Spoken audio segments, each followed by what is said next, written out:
আমরা প্রায় ২ মাস মতো বাইরে ছিলাম। আর বাইরে যাবার আগে বেশ কিছু গাছ বসিয়ে গেছিলাম যেগুলো নষ্ট হয়ে গেছে। আর এখন এই ঝোড়াটার মধ্যে আমার মনে পড়ে গেল যে গামলাটার মধ্যে আমি কিছু আলু গাছ বসিয়ে গেছিলাম।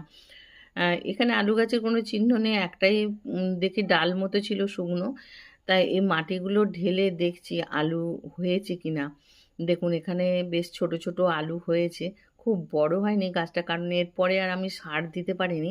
গাছগুলো কী অবস্থায় বসিয়েছিলাম সেটা আপনাদের আমি দেখাচ্ছি। তার আগে এখানে কতগুলো আলু মানে পাচ্ছি দেখছি।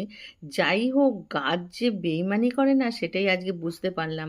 আমি একে আর কোনো সার দিইনি, একটু গোবর সার দিয়ে চলে গেছিলাম, সবে তখন গাছ বেরোচ্ছে। আর এটা একেবারে কাঠের গুঁড়োতে বসিয়েছিলাম, এটা কিন্তু মাটি না, এটা পুরো কাঠের গুঁড়ো।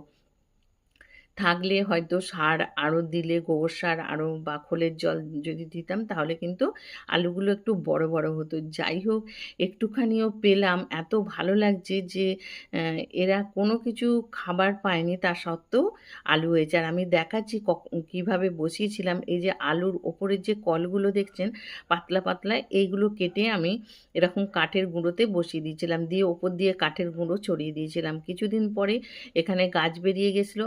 গাছ বেরোনোর পর আমি এতে গোবর সার ছড়িয়ে দিয়েছিলাম, বেশ ঘন করে গোবর সার দিয়ে দিয়েছিলাম।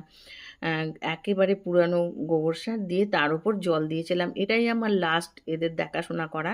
তারপরে আমি বাইরে চলে গেছিলাম প্রায় ২ মাসের জন্য। ২ মাস পরে এসে আমি মাটিটাকে দেখছি যে এখানে আলু গাছ একটু শুকিয়ে আছে আর আলুও কয়েকটা হয়েছে। দেখুন এতগুলো আলু